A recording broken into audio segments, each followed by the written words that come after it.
لیکن شریعت کے نفاذ کی حمایت صرف مذہبی علماء اور عوام ہی نہیں کر رہے تھے، بلکہ پاک فوج میں بھی اس کے حامیوں کا ایک جذباتی طبقہ موجود تھا۔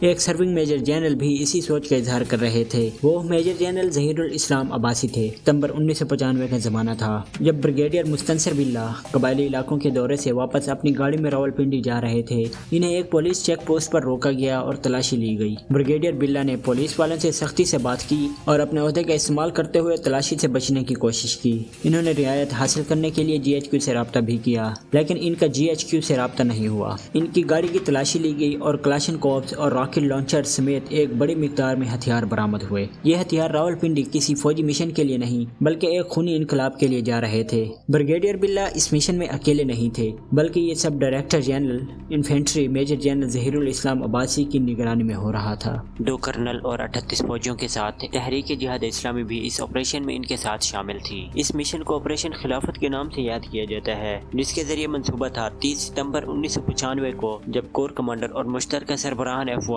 راولپنڈی میں موجود ہوں گے تو انہیں قتل کر دیا جائے گا۔ اسی ٹیم کے ایک اور گروپ کو صدر اور وزیر اعظم کو قتل کرنے کا کام دیا گیا۔ اس کے بعد ریڈیو اور ٹی وی اسٹیشنوں پر قبضہ کرنا تھا، جن کے ذریعے اسلامی شریعت کے نفاذ کا اعلان کیا جانا تھا، اور جو تقریر کرنی تھی وہ پہلے سے لکھی جا چکی تھی۔ یہ ایک بہت بڑا منصوبہ تھا جس پر ہر طرح سے خاموشی کے ساتھ عمل درآمد جاری تھا، لیکن اس کے باوجود کوئی ایسا بھی تھا جو خاموشی سے اس پر نظر رکھے ہوئے تھا۔ پاک فوج کا وہ ادارہ جو اندرونی سرگرمیوں پر نظر رکھنے کے لیے کام کرتا ہے، اسے ملٹری انٹیلیجنس یا MI کہا جاتا ہے۔ یہ ادارہ خاموشی سے میجر جنرل ظہیر الاسلام عباسی اور ان کی ٹیم کی سرگرمیوں پر نظر رکھے ہوئے تھا۔ MI کے ایک اشارے پر میجر جنرل عباسی اور ان کے ساتھیوں کو اسی وقت گرفتار کر لیا گیا جب آپریشن خلافت کو عملی جامہ پہنانے میں صرف 4 دن باقی تھے۔ سازش کی اطلاع مل گئی اور میجر جنرل ظہیر الاسلام عباسی اور بریگیڈیئر باللہ کم کرنل عنایت اللہ خان اور کرنل افضل منہاس کو حراست میں لے لیا گیا۔ ان سب کو فوجی عدالت میں پیش کیا جانا تھا۔ آرمی چیف عبدالوحید کاکڑ کے حکم پر اس سازش کے فوجی کرداروں کے خلاف فوجی عدالت میں مقدمات چلائے گئے۔ اٹک فورٹ میں general field marshal court martial ہوا، جس کی صدارت ایک میجر جنرل نے کی۔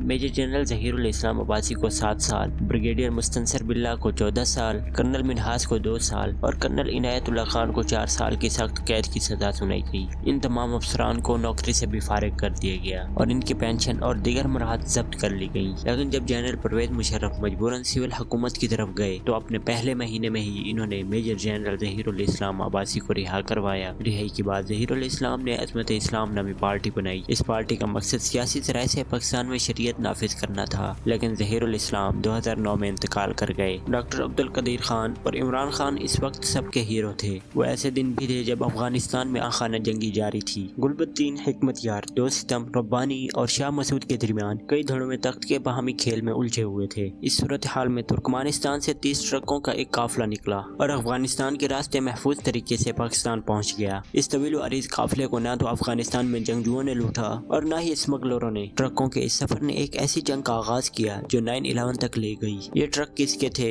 ان میں کیا تھا اور 9/11 سے کس طرح جڑے تھے؟ ورلڈ ٹریڈ سینٹر پر 9/11 کو ہی حملہ نہیں ہوا تھا، بلکہ 1993 میں بھی اس پر زوردار حملہ ہوا تھا۔ یہ حملہ بھی پاکستان سے گہرا تعلق رکھتا تھا۔ وہ کیا تعلق تھا اور بے نظیر بھٹو نے اسے پاکستان کے حق میں کیسے استعمال کیا؟ ہم آپ کو پاکستان کی تاریخ کی اگلی ویڈیو میں یہ دونوں واقعات دکھائیں گے۔